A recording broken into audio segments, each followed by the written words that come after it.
सिद्धू मूसेवाले के ऊपर जो 295 दफा लगी थी, उसका इंडिया में मतलब है कि किसी भी मजहब के जज्बात को ठेस पहुंचाना। और उसके करियर का सबसे फेमस गाना भी 295 है। अब रजब भट्ट ने ऐसा क्या कर दिया कि लोग सड़कों पे निकल आए हैं, थाने के बाहर खड़े हैं, उसके ऊपर केस करने को तैयार हैं। किसी भी बात का नतीजा पूरी बात जाने बगैर नहीं निकालना चाहिए। रजब भट्ट की जो आखिरी वीडियो है टिकटॉक के ऊपर वो ये है।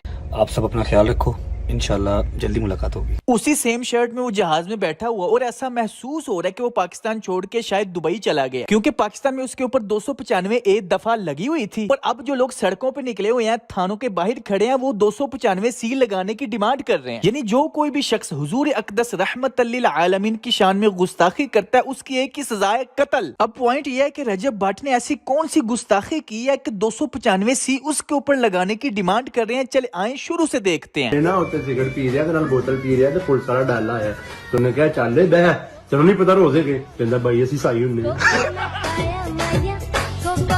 डोगर ने जोक मार दिया, क्रिश्चियन कम्युनिटी हर्ट हो गई, उन्होंने इसके ऊपर 295 ए नाफिज करवा दी। अब इस बात पर जरा गौर करना, आगे जाके काम आएगी कि 295 ए लगने के बाद रजब भट्ट ने सबके सामने आके माफी भी मांगी, क्रिश्चियन कम्युनिटी से भी माफी मांगी, डोगर ने भी माफी मांगी। यानी रजब और डोगर ने अपने आप को गिल्टी मानना, माफी उसका सबूत है। अब रजब भट्ट से एक सवाल है कि एक चीज जिसके ऊपर आप माफी भी मांग चुके हो, 295 ए, आपने जानबूझ के उसी दफा का 295 नाम का परफ्यूम लॉन्च किया। मेरे उस्ताद पे भी बहुत दफा लगी थी, मेरे पे भी बहुत दफा लगी, मेरे उस्ताद के सर पे भी थी 295, मेरे सर पे दो है 295 ए 295 सी। जो हमारा आज परफ्यूम लॉन्च होने जा रहा है उसका नाम भी 295। असल में ये सिद्धू मूसेवाले को अपना उस्ताद मानता है, उसकी हर चीज को अपने साथ रिलेट करना चाहता है। गड्डी भी ओदे वर्गी लेनी है, घड़ी भी ओदे वर्गी, हर शय ओदे वर्गी। असली सिद्धू नु फॉलो करीदा, असली किसी रोमांटिक हीरो नु फॉलो नहीं करीदा। ये है जी वैगन, जो मेरा उस्ताद कहता था कि अगले साल दे विच जी वैगन लेनी है, अगले साल दे विच G63 AMG जी वैगन लेनी है। और टी शर्ट आ गई भाई।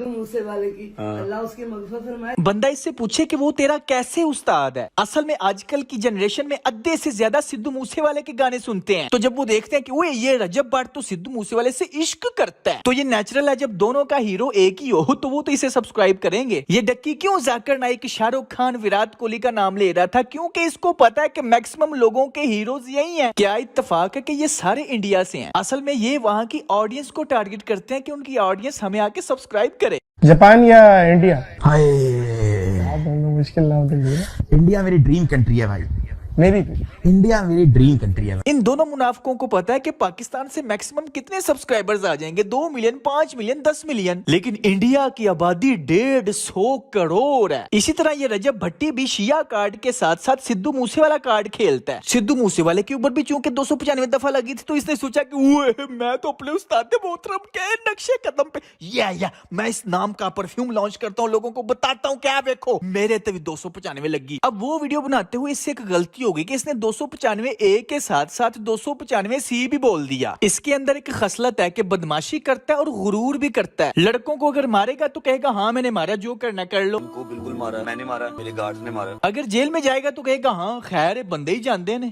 जेल जुल जाना बंदों के लिए अच्छी बात है, कोई मसले वाली बात नहीं है। और इस 295 दफा को भी हाँ मेरे उत्ते लगी है, ए देखो परफ्यूम भी लॉन्च कर देता है। मेरे सर पे दो है 295 ए 295 सी। इसके ऊपर अपने ही टीचर को मारने की FIR हो तो फखर से बताता है। जिंदगी का पहला पर्चा मेरे ऊपर हुआ था जब मैं 9th क्लास में था। अगर कोई घर की औरतों की नुमाइश करने पे तनकीद करे, हाँ करना की कर लोगे। मनु पार किसी दे प्योजा भी नहीं। अब 295 सी चूंकि गुस्ताखी रसूल वाली दफा है, तो कुछ लोगों को पूरी बात का पता ना होने की वजह से शायद लगा कि इसने कहीं पे गुस्ताखी रसूल की हुई है। फिर हर तरफ लोगों ने इसको बहुत हेट देना शुरू कर दिया। उसके बाद इसकी माफी वाली ये वीडियो आई, जरा गौर से सुनना है। बिस्मिल्लाहिर्रहमानिर्रहीम, मेरा नाम है जी रजब। अब आपने एक बात गौर की कि इसने कुरान मजीद पकड़ा हुआ है और अपना पूरा नाम रजब भट्ट नहीं बोला, सिर्फ रजब बोला है। क्यों? क्योंकि इसे भी पता है कि अगर मैंने रजब भट्ट बोला तो वो झूठ है, और अगर मैंने रजब भट्टी बोला तो लोगों को पता चल जाना कि मैंने अपने ID कार्ड पे झूठा नाम रखा हुआ है, रजब भट्ट। तो अक्लमंदों के लिए यहाँ पे 2 पॉइंट समझने वाले हैं कि ये झूठा तो है, हमने बहुत जगहों पे इसको झूठा देखा है, चाहे वो अनस अली वाला मामला था, चाहे वो कोर्स वाला मामला था, हमने काफी जगहों पे इसे झूठा देखा है। मुझे तो किसी चीज का पता भी नहीं कि वो स्पॉटिफाई है या शॉपिफाई है, तो की सिखाते हो। मैं खुला डुल्ला कहता हूँ, मैंने फाइट नहीं करनी, जो अनस अली मेरा कर सकता है तो कर ले। और आपको ये मेरा मैसेज है कि घर से अपने माँ बाप से स्टाम्प करवा के लाना। कुरान उठाने वाली बात ये अनस अली के वक्त भी करता था, लेकिन सबको पता है वो स्क्रिप्टेड था और झूठे पे यकीन करना बेवकूफी होती है। लेकिन दूसरा पॉइंट भी वैलिड है कि कुरान मजीद पकड़ के इसने खुद को रजब भट्ट नहीं कहा, यानी झूठ नहीं बोला। 295A 295C को मैं बिल्कुल इंकारी नहीं हूँ। मेरा बिल्कुल मकसद ये नहीं था कि मैं 295A या 295C जिस रिसालत के तहत ये लगती है कि मैं उसका इंकारी हूँ, नहीं, ऐसा बिल्कुल हरगिज नहीं है। मैं दिलो जान से कानून नमूसे रिसालत को तस्लीम करता हूँ। जो शख्स भी अल्लाह और उसके रसूल सल्लल्लाहु अलैहि वसल्लम की तौहीन करता है वो वाजिबुल कत्ल है। 295 परफ्यूम को लॉन्च करते हुए, उसकी मशहूरी करते हुए मेरे मुंह से ला इल्मी के तौर पे जो गलत अल्फाज निकले हैं, मैं अल्लाह और उसके रसूल सल्लल्लाहु अलैहि वसल्लम की बारगाह में खड़ा होकर माफी मांगता हूँ और तौबा करता हूँ। अभी अगर यहाँ तक देखा जाए तो हमारे सामने कोई ऐसी चीज नहीं आई, कोई ऐसी क्लिप नहीं आई जो इसकी गुस्ताखी साबित करे। लेकिन सवाल ये है कि इसने अपने मुंह से बोला 295C। भाई मुझे भी नहीं था पता कि तौहीन रसालत की दफा का नाम 295C है। मतलब क्या उसे पता ही नहीं था कि 295C नाम की कोई दफा भी है? तो उसके मुंह से वो निकली कैसे? रजब भट्ट ने खुद कहा है मेरे ऊपर 295C, या ये बात नहीं समझ आई बस। उसके ऊपर 295A और 295C दोनों में से कोई पर्चा नहीं उसके ऊपर। देखें, ये तो आप कह रहे हैं ना, हम तो ये पूछने आए हैं कि जो शख्स खुद ये कहे कि मैं दहशतगर्द हूँ, जो शख्स खुद ये कहे कि मेरे ऊपर 295C और 295A का पर्चा है, तो ये तो जो हमारे इदारे हैं, जो हमारे इंस्टीट्यूट्स हैं, बिलखुसूस law enforcement agencies plus police force, ये तो उसकी क्रेडिबिलिटी के ऊपर जोन सा है वो क्वेश्चन मार्क है। हम तो ये पुलिस से पूछने आए हैं कि उसको कस्टडी में लें और आप जो है उससे इंटेरोगेशन करें, इन्वेस्टिगेशन करें। लेकिन ये तो तब भी होगा ना जब first information report FIR launch होगी, तो वो हम करवाने आए हैं। और से वो कहता है जी मैंने माफी मांग ली।